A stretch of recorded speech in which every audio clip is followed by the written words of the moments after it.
Bonjour à toutes et à tous.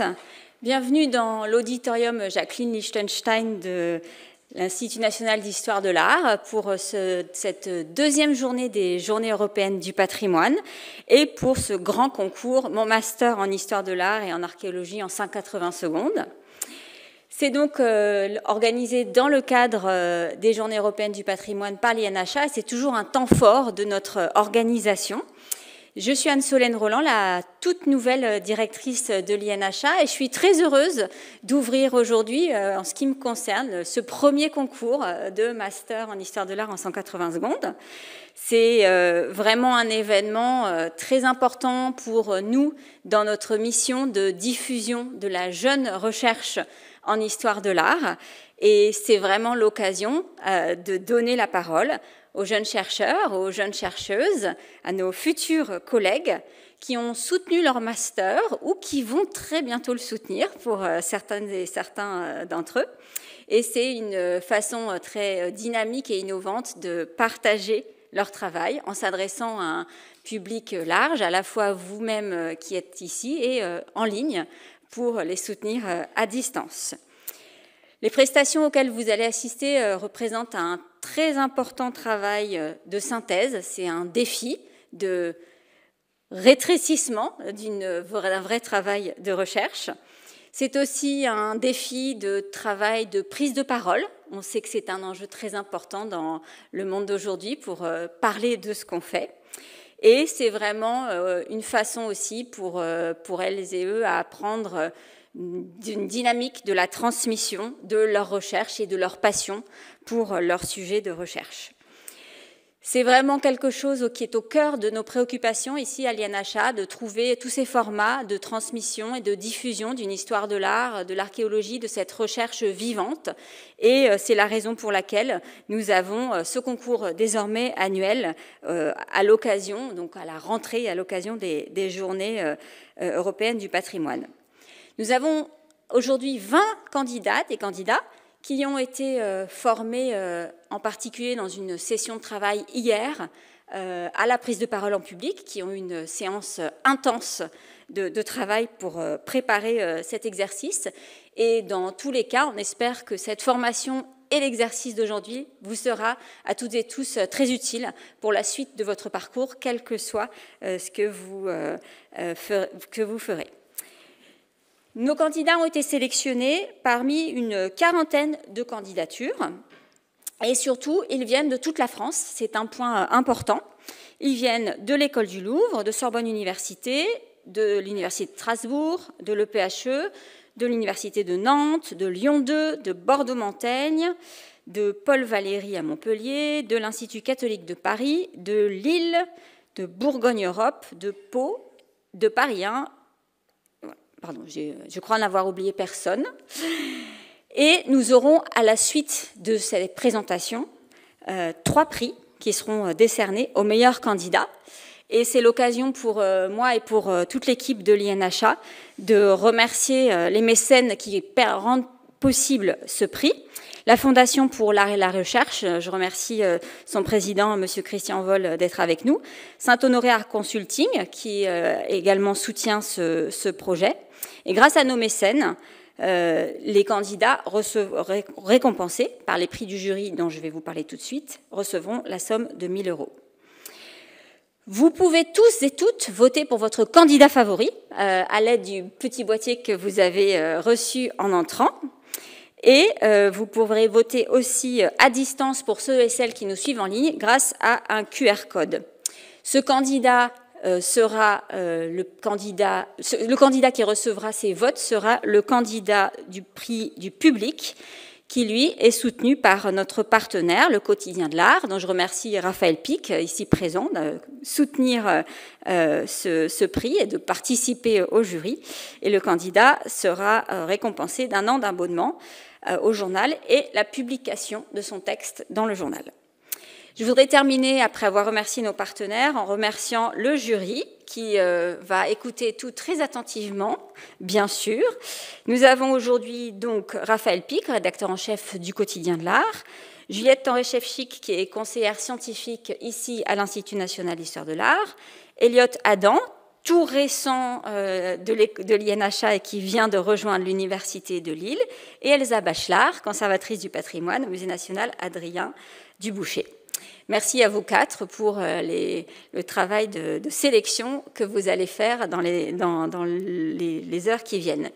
Et enfin, merci à toutes les équipes de l'INHA qui ont préparé, organisé cette journée avec les candidates et les candidats et avec toutes les équipes, notamment des moyens techniques, de manière à assurer cette double prestation en présence ici à l'auditorium et en ligne. Et je vais passer la parole tout de suite à notre modératrice de la journée, Agnella Cornet, qui travaille avec nous à l'INHA au sein de l'équipe du Festival de l'Histoire de l'Art. Et bonne chance à toutes et tous pour cette prestation dont on attend beaucoup. Merci beaucoup.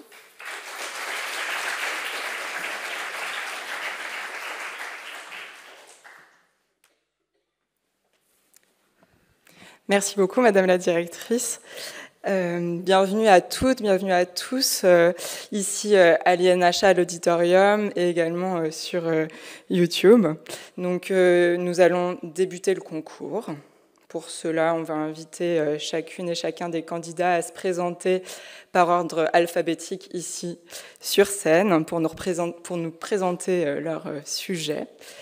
Et à la 3e minute de chaque intervention, un gong viendra sonner pour annoncer la fin de la présentation. Donc ça me permettra très gentiment d'éviter la lourde tâche de vous couper la parole, puisque vous aurez dépassé la limite de temps, malheureusement. Je vous souhaite à tous, aux membres du jury d'abord, au public et surtout aux candidats, de bien vous amuser, de profiter là, des 2 prochaines heures qu'on va passer ensemble. Et sans plus attendre, je propose à Violette Roblin de l'École du Louvre de venir se présenter pour parler de l'exotisme espagnol en France au XVIIIe siècle.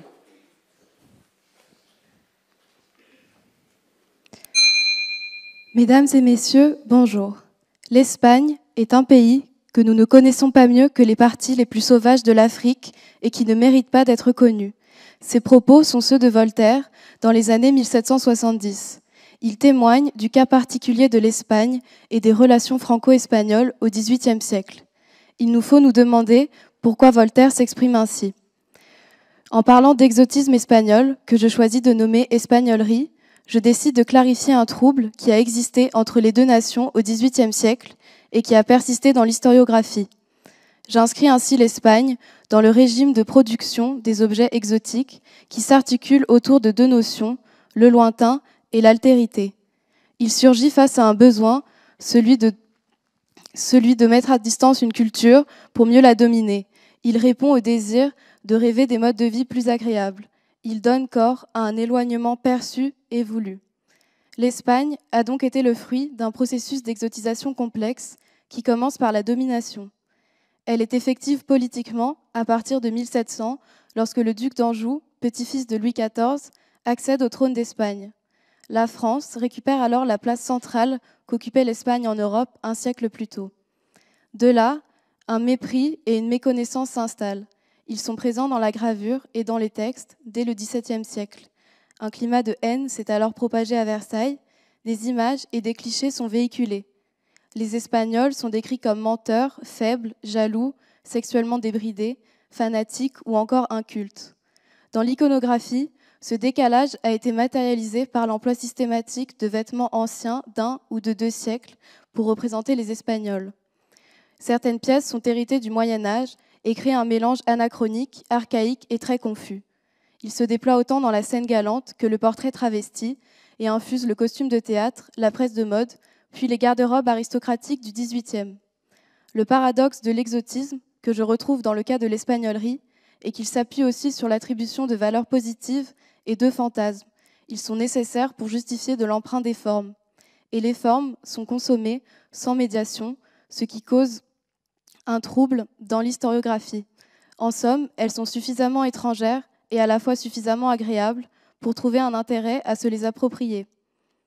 En cela, J'ai voulu rapprocher l'espagnollerie et les exotismes de ce qu'on appelle aujourd'hui l'appropriation culturelle.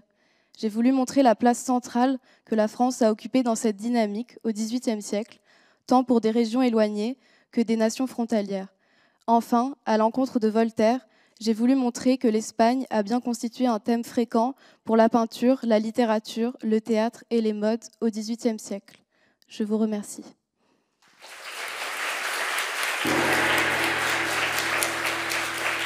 Merci. Merci Violette. Et nous accueillons maintenant Émilie Laine de l'Université de Strasbourg qui viendra présenter le Géranos, l'étude d'une danse rituelle en Attique, en Crète et dans les Cyclades du 8e au 9e siècle avant notre ère.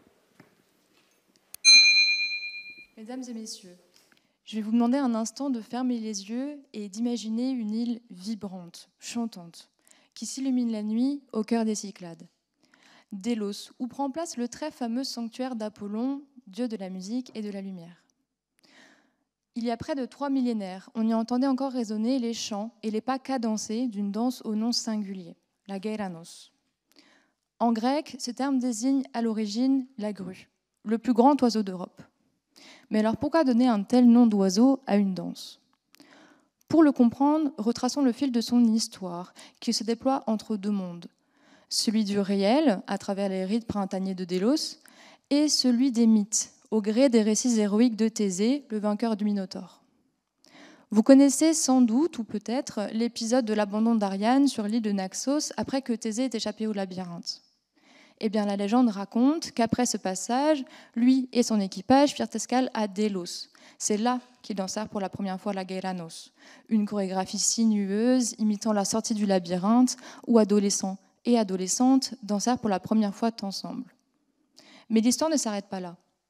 Car si la légende relie la Geiranos au très célèbre piège architectural, le nom de la danse nous mène sur une autre piste. Il semblerait qu'à l'origine, elle n'imitait non pas le labyrinthe, mais l'oiseau lui-même. La saison de migration des grues, visible dans le ciel grec au printemps, coïncidant avec la période au cours de laquelle la Geiranos aurait été exécutée, supporte cette hypothèse. De plus, elle se distingue par un trait tout à fait remarquable. C'est un rite mixte, fait rare en Grèce antique.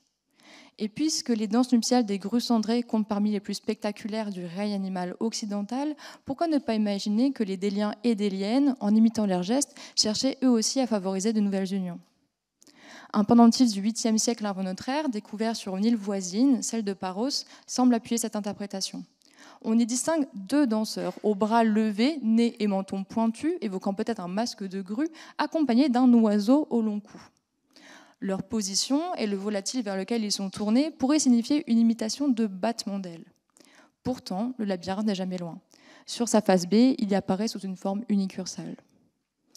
Ainsi, la Geiranos se déploie comme un fascinant entrelac de signification et de mystère, à la fois rite de passage de la jeunesse, mimétisme de la nature et mythe héroïque. Ce dernier sera même réinventé à plusieurs reprises, notamment par Athènes, puisqu'elle utilisera la Geiranos comme moyen de légitimisation de son autorité sur le sanctuaire d'Apollon.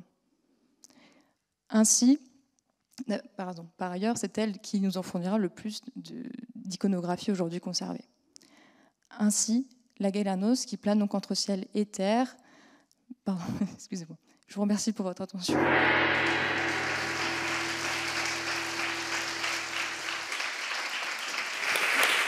Merci Émilie. Et nous accueillons Lucie des hautes études pour évoquer les dessins d'objets en nacre des archives de la custodie de Terre Sainte à Jérusalem. Bonjour à tous. Nous voici à Jérusalem en juin 2023. Une petite exposition s'ouvre, organisée par le Terra Sancta Museum, dont je fais alors partie. À cette occasion, nous exposons quelques dessins à côté d'œuvres en nacre qui leur correspondent, fabriquées à Bethléem.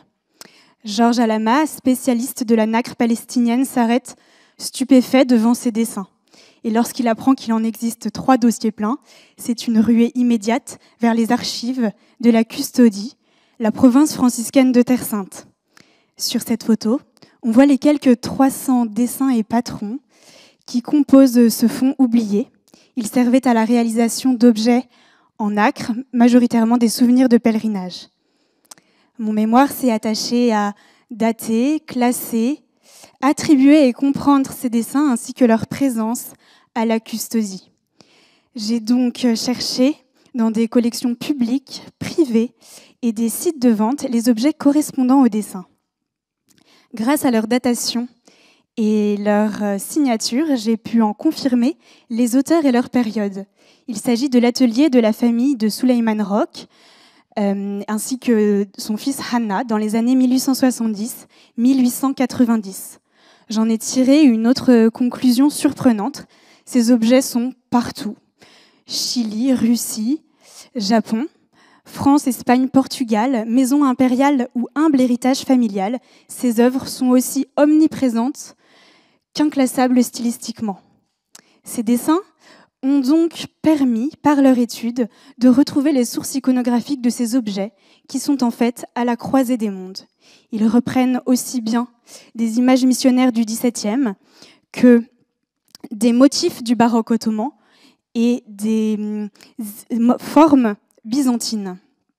J'ai retracé la technique de taille de la nacre, interrogé le dernier sculpteur de Bethléem et exploré les relations entre franciscains et artisans à travers des archives jusque-là inexplorées, parfois inattendues, comme un rocambolesque procès pour une contrebande de chapelets.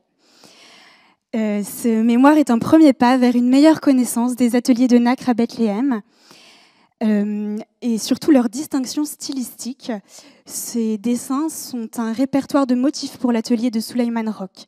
Un travail immense reste à faire pour d'autres artisans, mais aussi pour cataloguer les œuvres qui existent à travers le monde. Enfin, cette photo illustre le lien qui perdure entre les franciscains et le patrimoine palestinien. Avec le Terra Sancta Museum, il participe à sa conservation, qui est une tâche de plus en plus difficile. Mon mémoire, en effet, se concentre également sur la préservation de cet art. Je vous remercie. Merci.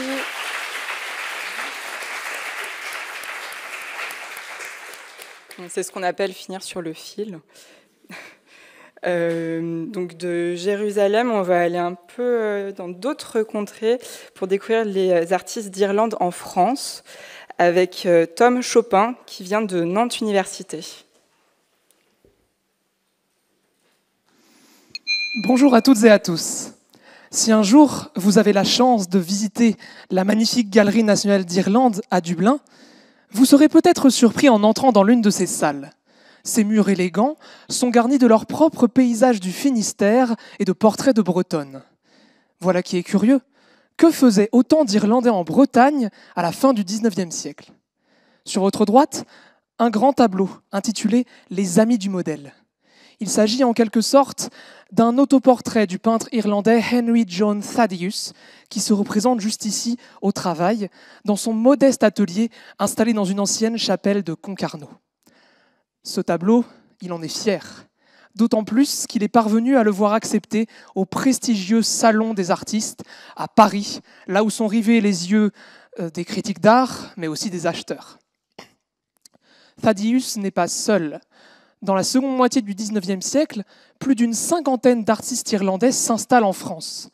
Ils viennent parfaire leur technique dans nos ateliers, mais aussi profiter des communautés d'artistes à la campagne et des expositions parisiennes pour lancer leur carrière. C'est ça mon sujet d'étude, la venue de ces hommes et femmes en France et les œuvres qu'ils peignent sur place.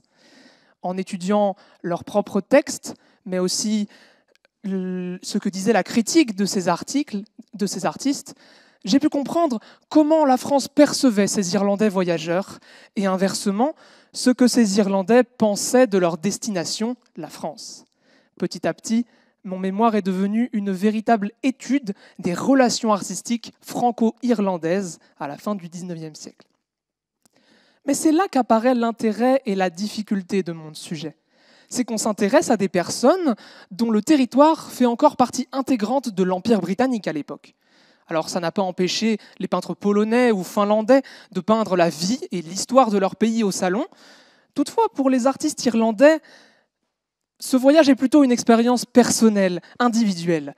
On a d'un côté de riches protestants qui viennent peindre la Bretagne idyllique, la Bretagne celte qu'ils ont lue dans des livres, et d'un autre côté des Irlandais un peu plus radicaux, ceux qui, dans leur jeunesse, cachaient des armes dans les statues qu'ils envoyaient à Dublin. Il n'empêche, pour eux, peindre et exposer en France, c'est trouver un nouvel espace de création et d'expression, ce qui fait de leur voyage un véritable transfert culturel.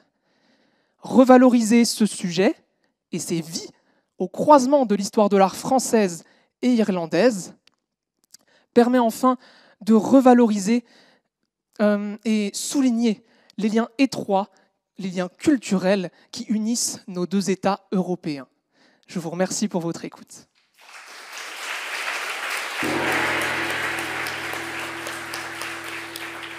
Merci Tom.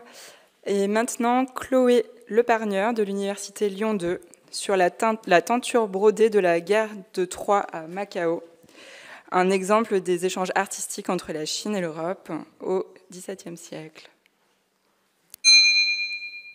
Litchi, coin, ananas, ce ne sont pas les éléments d'une salade de fruits que je suis en train de vous décrire ici, mais bien des motifs que j'ai analysés dans le cadre de mon mémoire de master. L'œuvre que j'étudie est une tenture sino-portugaise réalisée vers 1625 en Chine. Une tenture est un ensemble de broderies ou de tapisseries. Dans mon cas, celle que j'étudie est composée de 7 broderies et chacune d'entre elles représente un épisode de la guerre de Troie. Chacune d'entre elles est également monumentale et elles sont conservées à différents endroits dans le monde, comme au Metropolitan Museum of Art de New York, au Musée des Beaux-Arts de Lyon et au Musée Poly-MGM de Macao. Pourquoi avoir choisi d'étudier ce sujet ? Ce n'était pas tellement parce qu'elle représente la guerre de Troie. En effet, à la Renaissance, d'autres cycles monumentaux qui ont ce sujet voient le jour, que ce soit en textile ou en peinture. Non, le vrai intérêt de cette œuvre était le fait qu'elle est une association d'art chinois et d'art européen. Elle voit en effet le jour à Macao au moment de son occupation par les Portugais. Le premier gouverneur portugais de la ville de Macao, un dénommé Francisco de Mascarenhas, est d'ailleurs peut-être celui qui a été à l'origine de cette commande luxueuse. Alors comment est visible ce métissage culturel dans cette œuvre ? Eh bien par ses motifs, ses techniques et ses matériaux. Par exemple, sur la broderie que nous pouvons voir ici, qui s'intitule « Le rapt d'Hélène », nous pouvons voir au centre Hélène, princesse grecque, en train d'être enlevée par les Troyens. Vous remarquerez que son visage, ainsi que tous ceux des autres personnages de cette broderie, sont européens. C'est le cas pour tous les autres visages représentés dans cette tenture. Le motif est européen, mais leur technique l'est également. Tous ces éléments sont en effet non pas brodés de façon chinoise, mais des empiècements de peinture sur soie rajoutés a posteriori. Et cette technique trouve son origine dans la peinture religieuse européenne. À côté de ça, nous avons donc aussi des éléments chinois. Les litchis dont je vous parlais au début sont ici visibles au premier plan, à droite de la broderie, posés sur des plats en or, mais également apposés contre la coque du bateau. À cette époque, les fruits étaient consommés en Chine, mais les litchis étaient inconnus en Europe. Dans l'art chinois, ils représentaient des vœux de bon augure, mais pour un Européen, cela représentait surtout un ailleurs lointain et exotique, signe de luxe et de valeur pour l'export. Ainsi, cette œuvre mystérieuse venue d'Extrême-Orient nous montre que les échanges commerciaux entre la Chine et l'Europe, en bref, la mondialisation, n'est pas quelque chose qui date seulement de notre époque, mais au contraire quelque chose qui existait déjà, même au XVIIe siècle, au minimum. Merci de votre attention.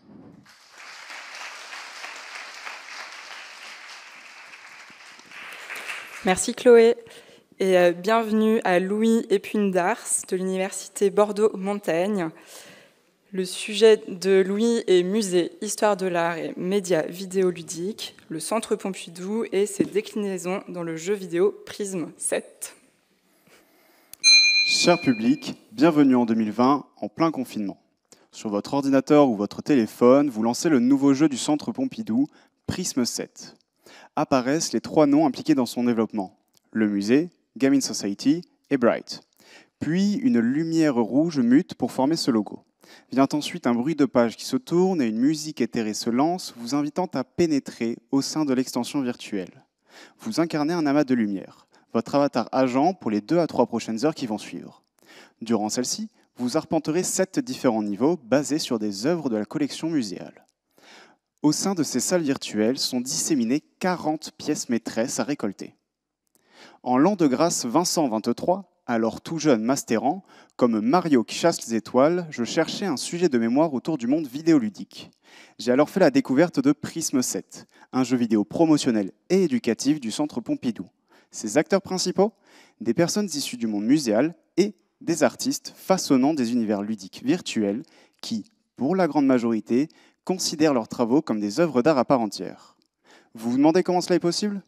Laissez-moi vous répondre à travers 3 niveaux. La solution au premier niveau a été de questionner la reconfiguration du musée en tant qu'institution. Qui aurait cru que la volonté de Georges Pompidou d'avoir, je cite, un centre culturel où les arts plastiques voisineraient avec le cinéma, le livre, la recherche audiovisuelle, la musique, etc., fin de citation, trouverait une continuité aujourd'hui avec le jeu vidéo. J'ai ainsi compris l'une des missions implicites de l'institution, légitimer les médias ultra-contemporains. Puis, bien que vaste, j'ai réussi le 2e niveau grâce à un pouvoir utile à l'étude des médias ludiques en histoire de l'art, les Game Studies, ou, pour les moins anglophones d'entre vous, les études sur le jeu. En quoi cela consiste ? Tout est dans le nom. J'ai ainsi pu analyser ce nouvel espace muséal, sa nature et ce qui en découle. Enfin, le 3e niveau, le boss final, a été le récit raconté par Prisme 7. La difficulté résidait dans la nature paradoxale du jeu. C'est un média ultra contemporain qui, via les notices accompagnant les œuvres, transmet un récit peu réévalué. Néanmoins, les entretiens passés avec les protagonistes impliqués dans le jeu, que je remercie vivement par ailleurs, m'ont permis de mieux comprendre les choix effectués. Finalement, de l'histoire de l'art, des études médiatiques et des Game Studies, tel était mon équipement pour venir à bout de cette étude. J'en ai conclu que Prisme 7 ne renouvelle pas fondamentalement le discours institutionnel du Centre Pompidou. En revanche, formellement, on ne peut pas en dire la même chose. Le risque a été pris d'utiliser un outil moins consensuel qu'un livre en tant que support de transmission culturelle. Et je vais vous faire une confidence. Désormais, je suis convaincu que c'est à nous, chercheurs et chercheuses en histoire de l'art, de s'emparer davantage du média vidéoludique. Je vous remercie pour votre écoute. Je retourne chasser les étoiles.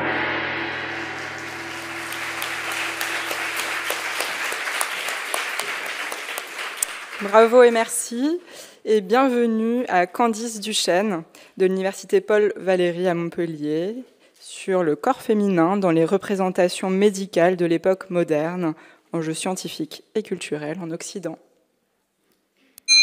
Imaginez un instant que nous sommes dans un amphithéâtre d'anatomie du XVIe siècle. Autour de vous, des étudiants en médecine, des praticiens, et la dissection commence. Chaque incision dans la chair est une tentative de comprendre le corps humain, d'en saisir les mystères et de réfléchir à sa place dans l'ordre du monde. Une pratique qui incarne pleinement les idéaux humanistes de la Renaissance. Les images qui en découlent illustrent les traités, et les artistes qui sont alors sollicités pour une branche singulière de la représentation, et les planches anatomiques se situent à mi-chemin entre l'art et la science. Le corps masculin, considéré comme modèle, sert de référence pour illustrer l'anatomie générale.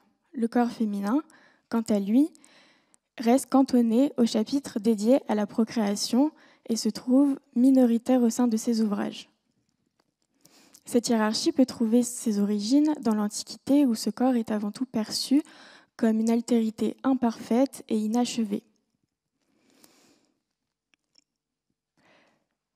La médecine écrite et pratiquée par des hommes exprime une curiosité réductrice quant à ce corps qui est avant tout envisagé comme une matrice définie par sa seule capacité biologique à donner la vie.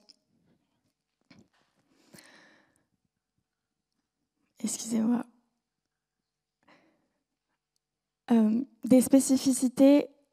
Je suis désolée, je suis trop stressée, je ne vais pas pouvoir continuer. Merci.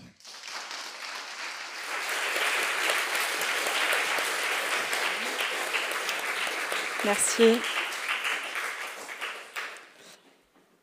Et merci, c'est au tour de Cora Hopkins de Bordeaux-Montaigne, qui présentera ses études entre la Roumanie et la France, trajectoire d'une peintre, Elena Popea. C'était un matin d'octobre. Le vent faisait craquer les branches, il y avait des feuilles partout. Et le soleil inondait le chemin de ronde d'une douce chaleur automnale. Appuyée sur le parapet du château de Bran, j'étais perdue dans mes pensées. Je m'imaginais quelques siècles en arrière, surveillant des hauteurs ce qui était alors la frontière entre la Valachie et la Transylvanie.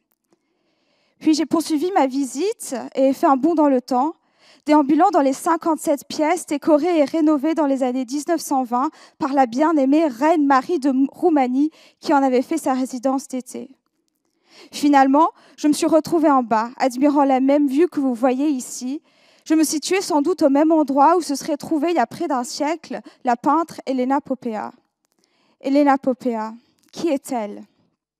Née en 1879 à Brașov, une ville à proximité, dans une famille d'intellectuels et de commerçants, elle évolue dès son jeune âge dans ce territoire de contraste où se côtoient les populations roumanophones, germanophones et magyares. Mais elle veut voler de ses propres ailes et peindre de ses propres pinceaux, alors elle part. Elle se rend à Leipzig, à Munich, puis à Paris pour se former, à l'instar de nombre de ses compatriotes. Et puis, dans les années 1920 et 1930, s'enchaînent d'incessants voyages partout en France, en Europe et jusqu'au Proche-Orient. Mais l'été, elle rentre à Bran pour peindre sur invitation de la reine, créant une série de tableaux dont celui-ci fait partie, qui deviennent les témoins de ses évolutions stylistiques. Ce château et ses environs, elle les a beaucoup aimés, écrivant à son ami, l'auteur norvégien Johan Bojer, « Quel air frais et parfumé ! Quel calme et quelle sensation du Gottesalmacht ! On rêve, on réfléchit, on se réjouit. Mon cher ami, quand tous ces lieux vous verront-ils » Alors, la journée tirait à sa fin, j'ai remonté la grande rue de Bran, bordée de stands touristiques roulant sous les bibelots, et j'ai repris le bus, certaine d'une chose, c'était pour moi le début d'une aventure dans les sillons de cet artiste. Et quelle aventure! Peintre majeur de sa génération, roumaine, cosmopolite et polyglotte, femme indépendante, célibataire et solitaire, elle meurt dans d'étranges circonstances un 19 juin 1941 dans son atelier bucarestois et puis tombe dans l'oubli. Sa vie, particulièrement celle menée en dehors de son pays, recelait encore de nombreuses zones d'ombre que j'ai eu pour mission d'éclairer. Alors maintenant, après quelques années, on la connaît un peu mieux, cette énigmatique peintre roumaine, cette merveilleuse Elena Popea. Je vous remercie.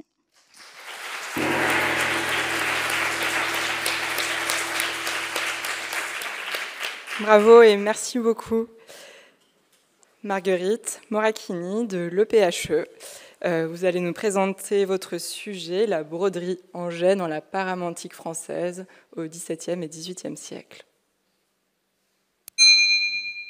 Nous sommes en guerre. Nous sommes en 1690 et tout le royaume de France se serre la ceinture.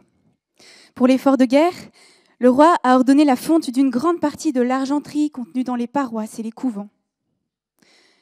Justement, en ce jour de 1690, Louis XIV rend visite aux Carmélites de Compiègne. Alors qu'il entre dans leur chapelle, il aperçoit, ornant la face visible de l'autel, un parement d'une blancheur éblouissante. Frappé par son éclat, il se retourne vers la mère prieure. « Quoi ? Un parement tout d'argent, en ce temps-ci » La religieuse, dont j'aime imaginer le petit sourire satisfait, lui rétorque « Mais non, sire, ce n'est que du jet !» Mi-admiratif, mi-vexé, le roi se reprend. « Ah, il faut avouer que cela est bien fait. On y est trompé. » Mais alors, qu'est-ce que ce matériau que le roi Soleil, pourtant fin connaisseur, a pu prendre pour du métal ?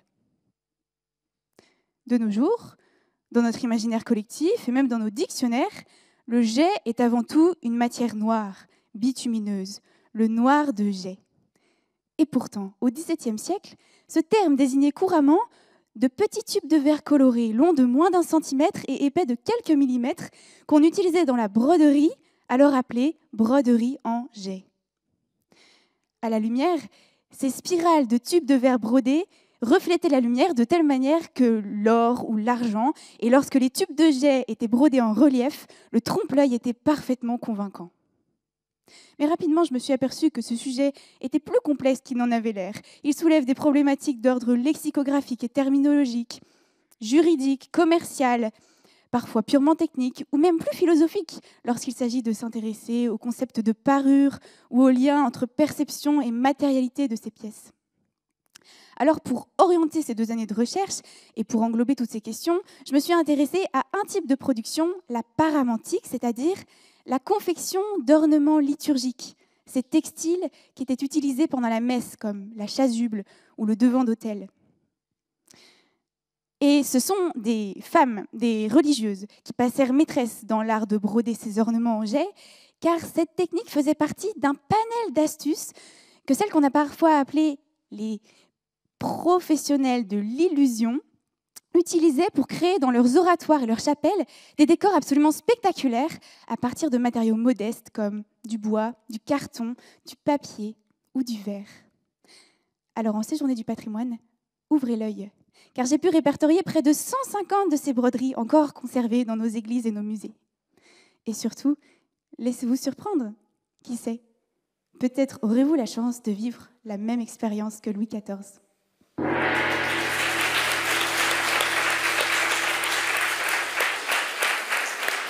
Bravo, merci beaucoup. Donc on est arrivé à la moitié des présentations. Vous avez dû remarquer qu'il y a des petits numéros qui sont présentés en haut à droite de l'écran. Ces numéros correspondent aux chiffres que vous devrez inscrire dans le boîtier à l'issue du concours. Donc faites pas de test avant. Hein. Vous n'avez qu'une seule possibilité, qu'un seul choix. Faites pas l'erreur. Attendez peut-être la fin de tous les passages pour ensuite faire votre choix. Pour les personnes qui nous suivent en direct, en ligne, vous verrez apparaître un lien dans la description à la fin du concours et vous pourrez voter. Vous aurez 5 minutes pour le faire, donc soyez très attentifs. Vous pourrez voter également en ligne. Très bien. Et on accueille maintenant Jade Durand, qui va parler des mises en place et restaurations des peintures murales de l'église protestante Saint-Michel de Weiterswiller en Alsace. Et vous venez de l'université de Strasbourg. Bonjour à toutes et tous et merci pour l'intérêt que vous portez à nos recherches. En effet, les miennes portaient sur l'ensemble de peintures murales de l'église protestante Saint-Michel de Weiterswiller dans le nord-ouest de l'Alsace. Weiterswiller est un petit village niché au pied des Vosges du Nord. Si vous vous dirigez vers l'église la plus ancienne de ce bourg, il se peut que vous soyez de prime abord un peu déçu de son aspect extérieur. Ce n'est pas moi qui l'affirme, mais l'inspecteur général des monuments historiques, Paul Boss-Wildwald. En 1928, il écrit que n'étaient les restes de peinture conservés à l'intérieur, l'église de Weiterswiller ne retiendrait pas trop l'attention. En effet, il s'agit d'une église sobre et modeste, et au début du XXe siècle, elle est presque laissée à l'abandon. Ses murs intérieurs, alors uniformément blancs, sont gâtés par l'humidité. En 1906, le pasteur, nommé Adolphe Jacobi, tente d'endiguer les dégâts en aspergeant ses parois à l'aide d'une pompe à sulfater les vignes. L'enduit tombe par endroits et le pasteur est certainement tombé de sa chair en découvrant l'impensable. La petite église quelconque renferme en réalité un programme pictural exceptionnel, jusqu'alors oublié de tous et toutes. Les murs de la nef et du chœur, ainsi que les embrasures des baies, sont presque entièrement recouverts d'ornements colorés. Le dégagement artisanal de ce trésor pictural par Adolphe Jacobi, s'il a positivement bouleversé la vie de l'édifice, m'a également donné fort à faire. Bien qu'il puisse sembler homogène à première vue, le décor peint actuel est en réalité réparti sur des couches stratigraphiques bien distinctes. Par exemple, les cartouches monochromes que vous pouvez voir en partie sommitale des murs ne font pas partie du même programme décoratif que le jugement dernier, pourtant situé juste en dessous, de part et d'autre du jugement de l'arc triomphal. Et cette scène n'est elle-même pas contemporaine des peintures que vous pouvez apercevoir dans les baies à proximité, par exemple. En réalité, en de très nombreux endroits, les peintures de différentes époques se jouxtent, se chevauchent et parfois transparaissent les unes à travers les autres. Mon travail a donc été de démêler ces programmes décoratifs embrouillés, de déterminer quels éléments étaient en lien et de classer chronologiquement leur mise en place. J'ai également cherché à déterminer quelles scènes avaient été impactées par les restaurations du XXe siècle, malheureusement maladroites, invasives et très peu documentées. En définitive, je dénombre au moins 6 campagnes décoratives distinctes réalisées entre le XIVe et le XVIIIe siècle. Et ce nombre pourrait monter jusqu'à 15 si on prend en compte isolément les quelques éléments qui ne correspondent pas à la chronologie que j'ai établie. Donc vous l'aurez compris, nous sommes ici en présence d'un ensemble peint d'une ampleur et d'une richesse remarquables que je vous invite très chaleureusement à venir découvrir sur place. L'église de Weiterswiller a encore des peintures murales méconnues qui méritent pourtant toute notre attention. Merci à vous.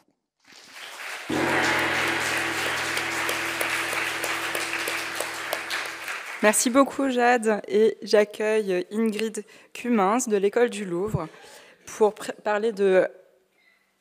Pardon, désolée. Pour parler de Edward Rathbone Bacon et Virginia Purdy Bacon.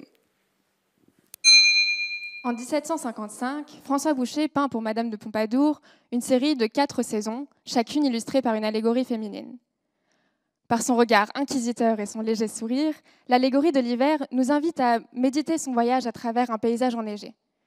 Mais peut-être nous incite-t-elle également à considérer un périple plus lointain encore, celui d'une toile passée de main en main, de collection en collection, jusqu'à s'installer en 1916 dans la nouvelle demeure new-yorkaise du grand magnat de l'acier américain, Henry Clay Frick. Ce voyage outre-Atlantique ne fut pourtant pas de son ressort. Frick acquit les 4 saisons auprès de Virginia Purdy Bacon, qui, elle-même, en avait hérité de son beau-frère, Edward Rathbone Bacon. Avocat prospère et président de diverses compagnies ferroviaires, Edward Bacon consacra les dernières 30 années de sa vie à rassembler une collection remarquable de maîtres anciens. Ces trésors trouvèrent en cette demeure new-yorkaise, écossaise et parisienne leur écrin. Mais il fallut attendre son décès en 1915 pour que le monde découvre avec émerveillement la qualité et l'ampleur de sa collection. Car Bacon était en effet un collectionneur de nature réservée. Il n'exposait que très rarement ses acquisitions au grand public et ne le montrait qu'à une poignée de marchands, historiens de l'art et amateurs.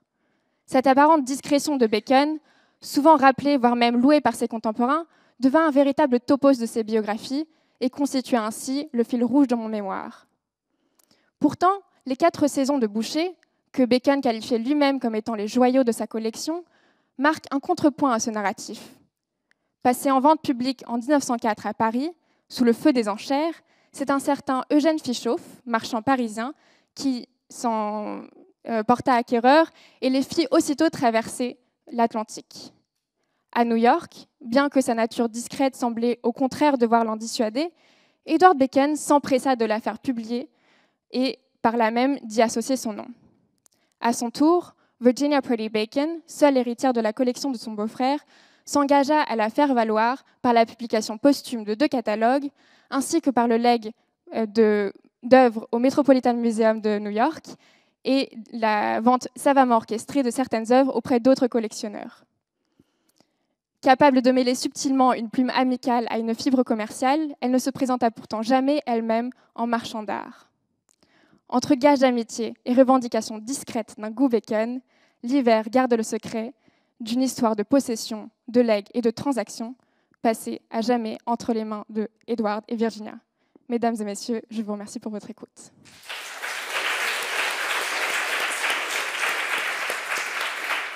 Merci Ingrid.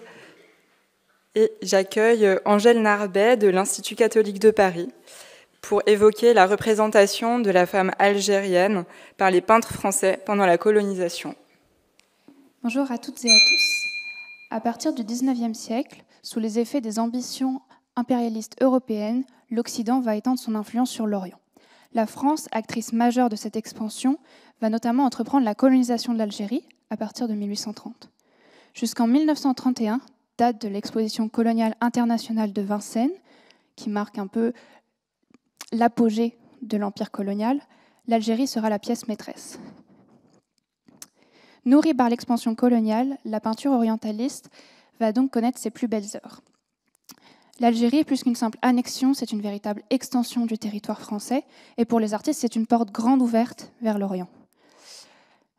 En Algérie, ils sont comme chez eux, ils déambulent comme ils le souhaitent, le pays est soumis à l'administration française, et ces décors et ces personnages sont soumis à leur regard. Leurs images portent véritablement le pouvoir colonial. Alors le choix de la représentation de la femme algérienne, le choix de travailler sur la femme et sa représentation implique une approche pluridisciplinaire.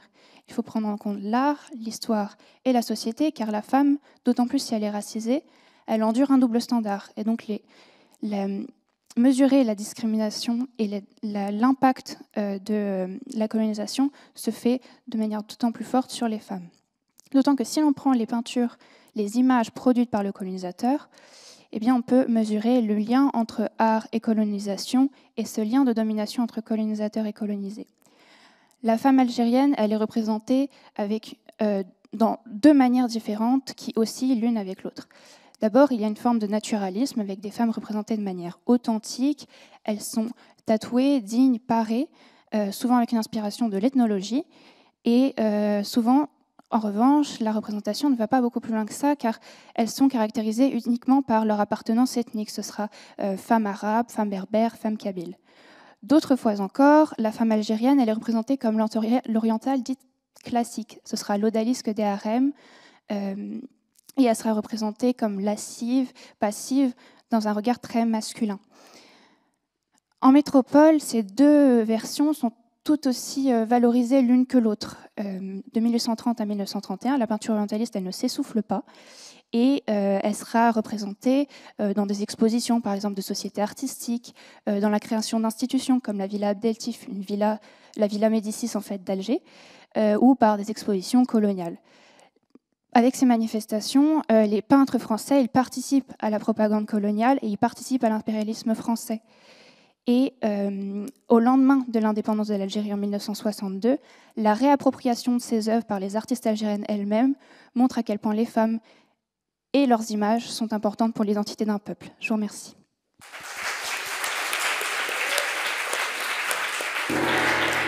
Merci beaucoup, Angèle. Et c'est au tour de Sacha Edvou. Sacha qui vient de l'Université de Lille et qui nous présente son travail sur la collection de peintures de Jules Hédoux, léguée au musée de peinture de Rouen. Cher jury, cher public, bonjour. Rouen, 1907. On inaugure une nouvelle salle de peinture au musée. Les murs sont recouverts de tableaux, accrochés de manière pittoresque. Les cadres se touchent, les styles se mélangent et au-dessus de la porte, une plaque de marbre noir et un portrait à la gloire du donateur. Ce décor n'est pas celui d'une exposition temporaire. Il s'agit de la reconstitution de l'intérieur d'un amateur, Jules Hédoux, érudit et collectionneur rouennais qui venait de léguer toute sa collection à sa ville natale, dont près de 150 peintures. En entrant dans cette galerie, les visiteurs de l'époque pouvaient découvrir une collection éclectique. D'un côté, un tableau attribué à Fragonard et 3 huiles d'Hubert Robert, grande figure du XVIIIe siècle français. De l'autre, une esquisse d'Eugène Delacroix pour les femmes d'Alger et un paysage de Gustave Doré témoigne de la modernité du XIXe siècle. Plus loin, l'adoration des bergers de Peter Harsten et une musicienne peinte par César Boëtius van Everdingen côtoient une vue de Venise par Lazzarini. Et puis, entre ces grandes figures majeures de l'histoire de l'art, ces noms très connus, des signatures plus discrètes, locales. Édouard d'Alifard, peintre rouennais du XIXe siècle. Nicolas Ricoeur, actif à Bordeaux au XVIIIe siècle. Et Charles, un certain Charles, qui était peu connu mais qui venait de Pont-de-Mer. Voilà ce qui fait la singularité de la collection de Jules Hédoux.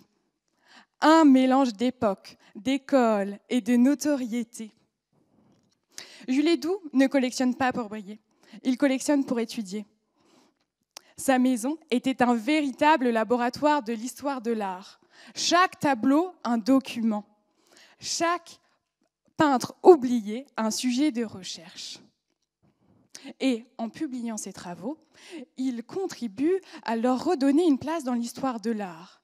Ainsi, mon mémoire poursuit cette double démarche. Réaliser un catalogue de cette collection encore méconnue pour la documenter plus précisément et analyser ce goût de collectionneur-donateur pour comprendre sa volonté philanthropique.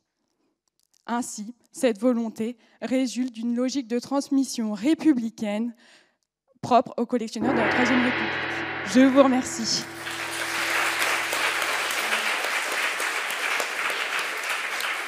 Merci beaucoup Sacha, et je tenais vraiment encore à féliciter tous les participants. C'est un exercice tellement difficile auquel je suis sûre que j'aurais jamais participé moi-même. Donc bravo pour votre courage.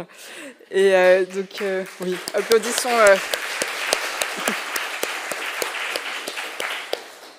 Et donc on applaudit également Cassandre Suiter qui vient de l'Université Bourgogne Europe. Et vous avez travaillé sur l'ébénisterie à Dijon au XVIIIe siècle. Mesdames, Messieurs, mon mémoire est consacré au métier de menuisier ébéniste dans la ville de Dijon au XVIIIe siècle. Les secrétaires à tiroirs secrets, les secrétaires à tiroirs secrets, les commodes étincelantes et les cabinets de curiosités remplis de pierres précieuses, coquillages et missives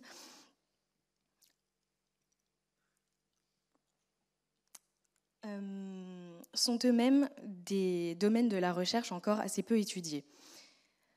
Mais qui sont ces créateurs dont les œuvres sont des objets du quotidien? Comment sont-ils organisés dans la société? Le document que vous voyez derrière moi est un édit du roi Louis XIV portant sur la création d'un corps d'examinateurs, auditeurs, chargé d'examiner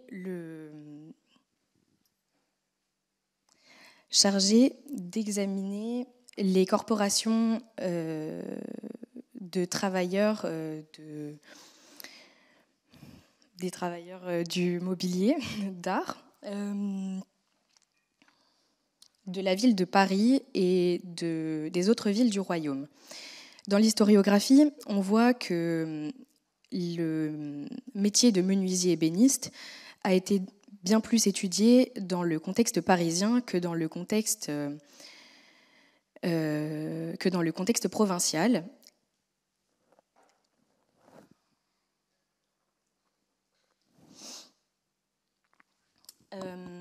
Et mon étude a été de m'intéresser à déterminer des spécificités d'une corporation en particulier, qui est la corporation de Dijon.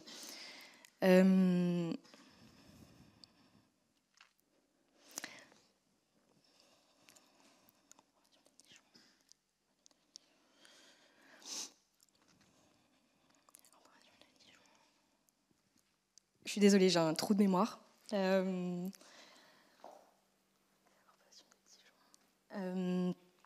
J'ai fait le choix de travailler sur un menuisier ébéniste appelé Jean de Moulin, qui est particulièrement intéressant parce qu'au-delà du fait qu'il a été formé à Paris, il a surtout étudié dans la ville de Dijon et en a été un exemple parfait pour incarner un atelier prospère dans la ville de Dijon au XVIIIe siècle. Je vous remercie.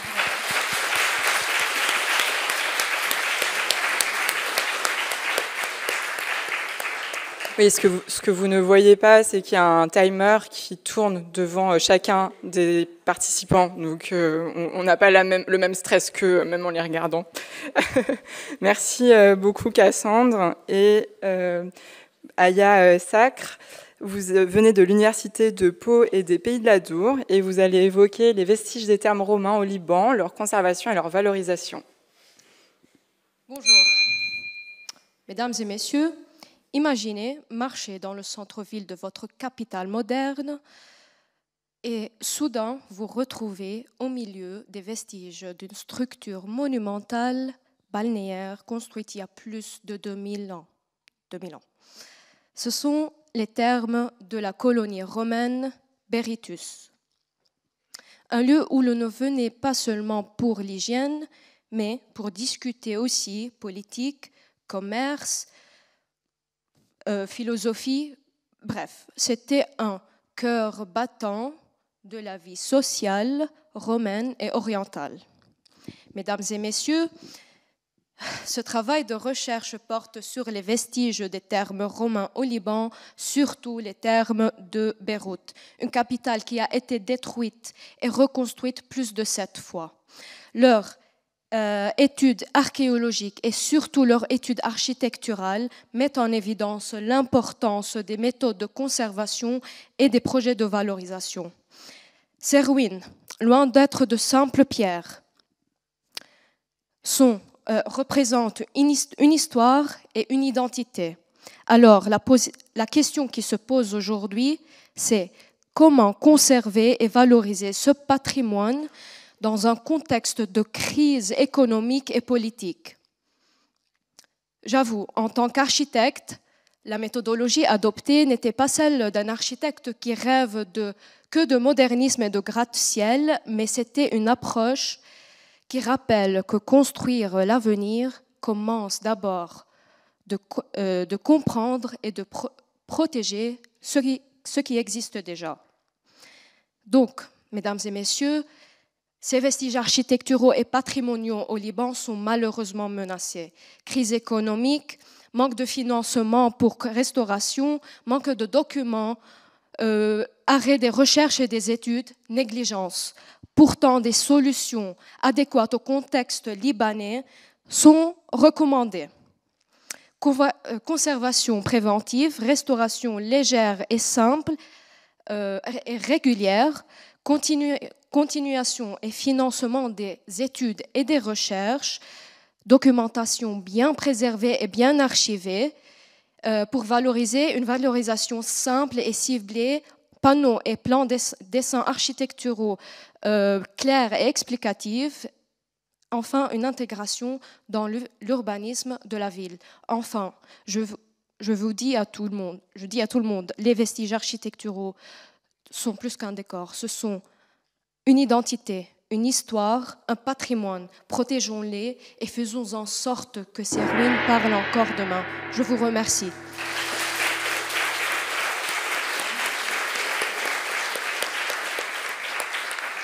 Bravo et merci Aya. Et bienvenue à Mathilde Roch de l'École du Louvre. Vous travaillez sur la redécouverte des pastels du XVIIIe siècle en France. Nous sommes à Paris, en juin 1912, à la galerie Georges Petit. Tout ce que la capitale compte d'amateurs, de marchands et de collectionneurs est venu assister à la dispersion d'une des collections les plus célèbres de son temps, celle du couturier Jacques Doucet.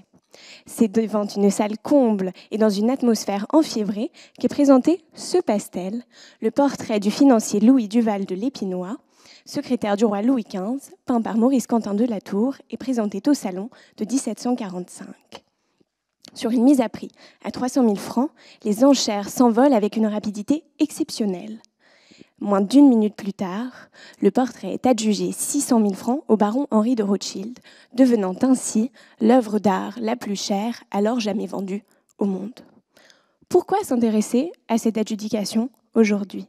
Premièrement, car ces profits contribueront à financer la bibliothèque d'art et d'archéologie, devenue plus tard celle de l'Institut national d'histoire de l'art. Mais aussi, car cette adjudication scandalise, dans la valse des millions qu'est la vente Doucet, tous ses contemporains. Comment un peu de poudre sur du papier peut-il atteindre une telle somme ? Les collectionneurs seraient-ils devenus fous ?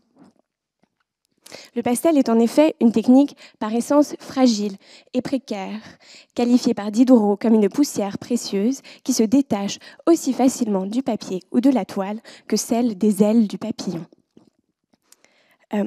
C'est en raison de cette fragilité que les pastels tombent dans l'oubli dès la Révolution, mais le second 19e siècle redécouvre intact tout leur éclat, la fraîcheur de ses couleurs, le charme de ses manières et la séduction de ses modèles.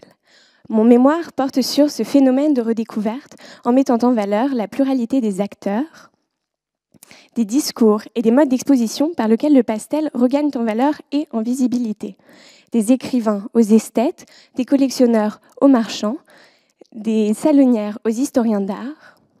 Tous se sont fascinés par ce monde révolu désormais retrouvé, celui de la France du XVIIIe siècle, que le pastel leur semble faire revivre. Ne croirait-on pas, en effet, en contemplant le portrait de Duval de l'Épinois, qui se retourne pour nous regarder, entendre bruire les soies, se froisser les satins et s'écraser les velours, c'est dans ce tableau, avec une infinie poésie, que la belle époque croit entendre tous les bruits muets du XVIIIe siècle retrouvés. Mesdames, Messieurs, je vous remercie pour votre attention.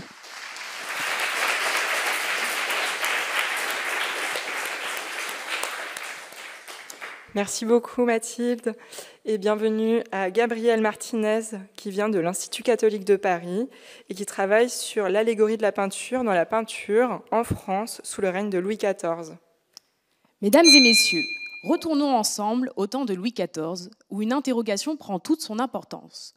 Comment représenter la peinture dans la peinture ?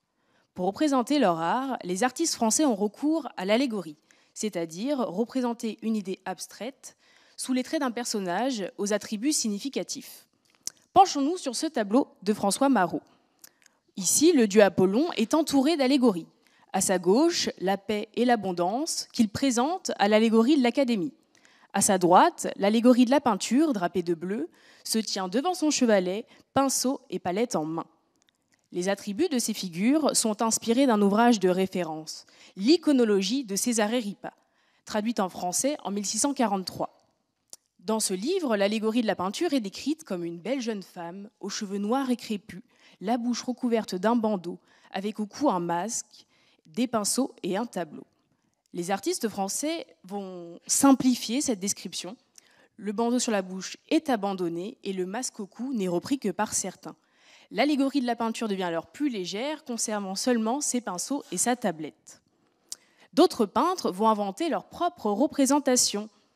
L'allégorie de la peinture peut alors être incarnée par des personnages historiques, religieux ou mythologiques. Imaginez le puissant demi-dieu Hercule, nu, peignant le portrait du cousin du roi Louis XIV. Étonnant pour une allégorie de la peinture. Mais alors pourquoi ? Pourquoi représenter la peinture dans la peinture ? Eh bien la peinture, longtemps considérée comme un simple travail manuel, au XVIIe siècle, au temps de Louis XIV, se hisse au rang des arts libéraux, arts de l'esprit. En donnant un visage à leur art, les artistes vont affirmer leur statut et vont appuyer leur position dans les débats esthétiques de l'époque. De son côté, l'Académie réglemente, hiérarchise et va mettre la peinture au service de la propagande royale. Grâce aux conférences de l'Académie regroupées par Jacqueline Lichtenstein et Christian Michel, nous pouvons comprendre le fonctionnement des institutions et la pensée des artistes. En étudiant l'esquisse de ce tableau de François Marot, j'ai constaté que l'allégorie de la peinture, à l'origine, était placée au centre. Un choix révélateur de la reconnaissance de l'artiste pour son art. Dans la version finale, cette place est attribuée à l'allégorie de l'Académie. Mais la peinture n'est pas délaissée pour autant. Elle peint Louis XIV en pacificateur victorieux et se proclame ainsi comme un art capable de glorifier le roi. Dans le cadre de mes recherches, j'ai pu également réunir un corpus de portraits de femmes de l'époque représentés en allégorie de la peinture. Par ces portraits historiés, elles affirment leur rôle intellectuel. En choisissant l'allégorie de la peinture, elles confirment ainsi l'anoblissement de cet art au XVIIe siècle. Mesdames et messieurs, je vous remercie.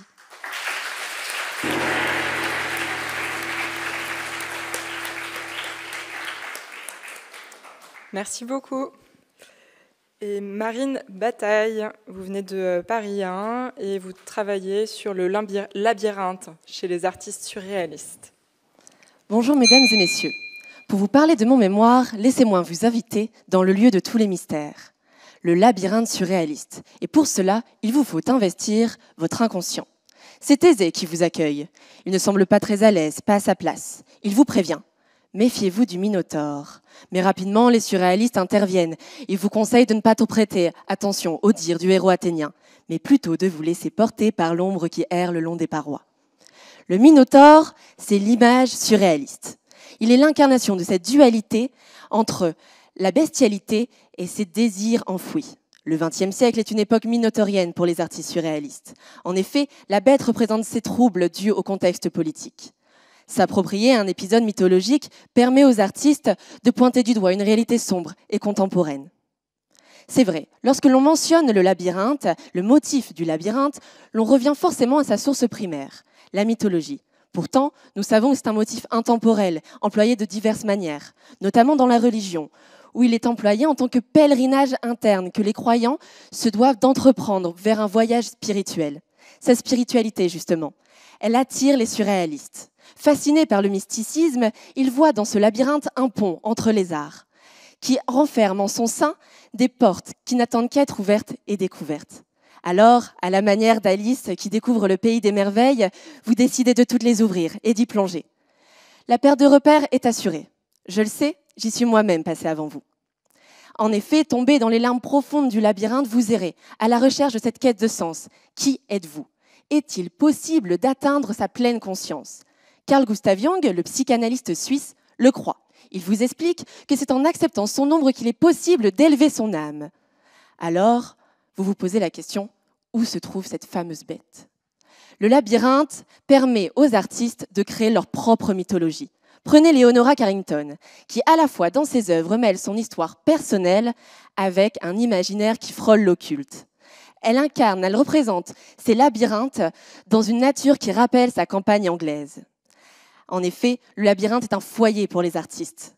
C'est là où ils entrent dans un monde onirique régi par ses propres lois, où personne, aucun artiste, ne décide réellement d'en sortir. Vous voilà arrivé à la fin de votre parcours. Et arrivé proche de la sortie, c'est un miroir qui remplace la porte. Ce miroir, il vous révèle tel que vous êtes vraiment. Vous êtes Astérion, fils du roi Minos et de la reine Pasiphaë. Vous êtes cette bête monstrueuse qui fait peur et cette bête qui pourtant attire et adulée par les surréalistes. Bravo, mesdames et messieurs, vous venez de parcourir l'œuvre d'André Masson, Le Labyrinthe. Je vous remercie.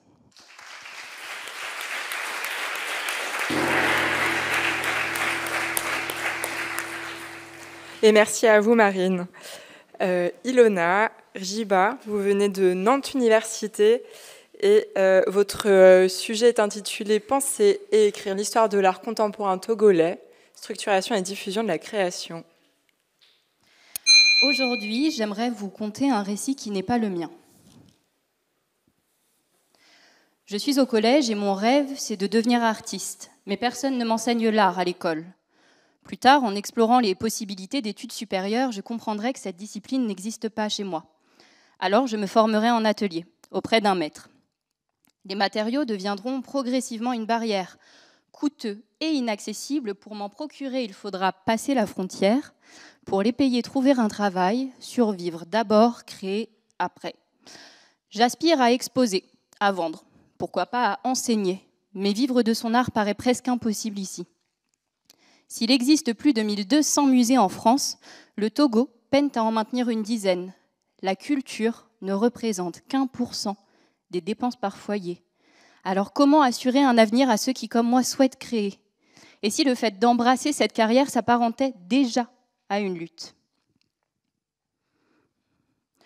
Ce récit, c'est celui d'une quarantaine d'artistes togolais que j'ai rencontrés. Bien que leurs œuvres soient nombreuses, leur histoire manque. Les premiers ouvrages sur l'art togolais n'apparaissent qu'à partir des années 2010 et restent peu nombreux. J'ai donc décidé de parcourir la France et le Togo afin de réaliser des entretiens, des archives. Leur démarche, leur création, leur lutte forment la matière de mon mémoire. Je me suis rapidement posé la question suivante. S'il existe si peu d'ouvrages sur l'art togolais, est-ce parce qu'il ne serait finalement qu'un fragment d'un héritage plus large au point que rien ou si peu ne le caractériserait en tant qu'art national. Et pourtant, il existe bel et bien des initiatives locales qui se distinguent et qui façonnent une histoire sociale de l'art togolais. L'école de Lomé, Éolé Emomé Art Festival, là où les écrits et les structures font défaut, les artistes interviennent. Ils fondent des lieux, des expositions, des associations, transmettent, ils prennent le relais de l'État. Quoi inscrire? La réponse devenait évidente. Mais comment? Pourquoi? Et surtout pour qui était plus épineux? Retracer l'histoire de l'art du Togo implique de faire des choix. Partir des frontières coloniales, explorer les dynamiques antérieures au XIXe siècle. Mais peut-on véritablement attribuer à un pays des productions nomades par essence transfrontalières? Et sont-elles œuvres d'art ou gestes de vie? Peut-être les deux, peut-être ni l'un ni l'autre. L'enjeu était là, déceler derrière les normes imposées les continuités invisibles et comprendre la manière dont les artistes répondent à ces héritages. Il apparaît donc qu'au Togo, ils déconstruisent deux fictions majeures, l'Afrique fantasmée de l'imaginaire colonial et le roman national centré sur une figure unique. Alors oui, être artiste, c'est parfois une lutte. Au Togo, c'est résister et décider de briser l'indifférence. Merci.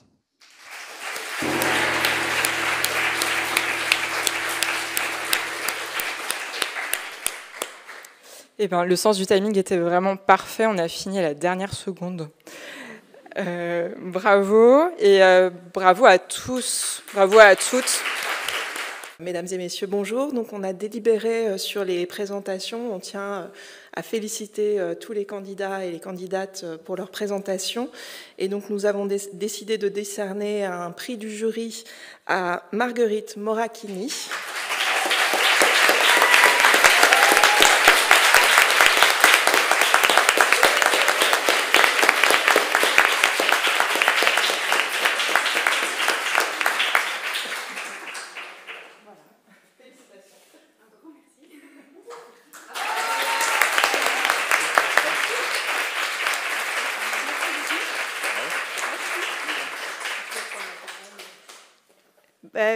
Merci beaucoup aux membres du jury et merci à vous de nous avoir tous écoutés. Et voilà. Et ben, j'en profite, vu que j'ai le micro, pour vous dire que si vous faites un tour dans le quartier après et que vous vous arrêtez dans l'église Saint-Eustache, normalement, vous pourrez observer un superbe devant d'hôtel exposé pour les Journées du patrimoine qui est brodé en jet. Donc, si jamais vous voulez jeter un œil et que ma présentation vous a intéressé, n'hésitez pas. Voilà. Et un immense merci. Je suis étonnée. Voilà.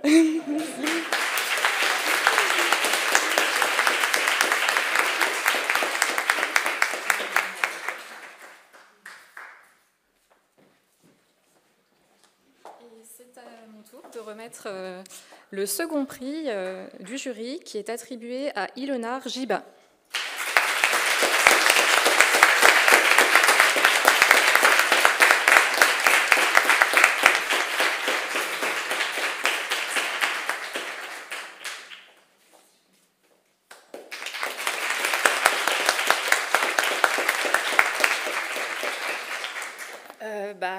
Comme la précédente personne, je suis aussi très surprise et je vous remercie sincèrement. Je profite aussi d'avoir le micro pour parler du fait qu'aujourd'hui, il y a pas mal de complications dans le pays du Togo et c'est le moment de l'évoquer. Il y a une censure qui est extrêmement forte et beaucoup d'artistes qui sont extrêmement contraints et qu'on a aussi parfois ce devoir, en tant qu'historien, historienne de l'art, de devoir relater. Et pourquoi pas aussi d'aider et d'encourager à la création quand la censure brime malheureusement, et c'est le cas aujourd'hui dans beaucoup de pays. Et du coup, voilà, je tenais à préciser ceci. Voilà, merci beaucoup.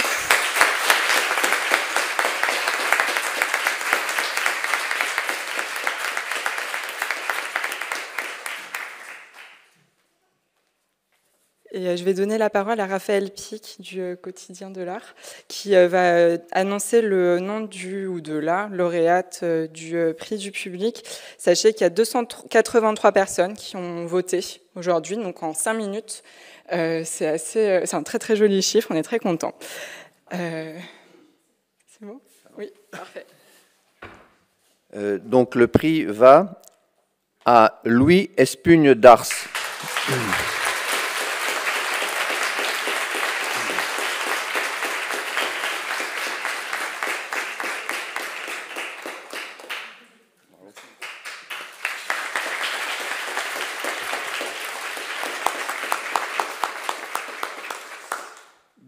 Merci beaucoup pour avoir voté pour mon sujet et moi. C'est vrai que c'est un sujet qui me portait à cœur, comme c'est pas quelque chose, un média et un médium, le jeu vidéo, qui est énormément étudié en histoire de l'art. Ça me touche énormément d'avoir remporté ce prix. Et puis je vous remercie, c'était important à mes yeux. Merci beaucoup.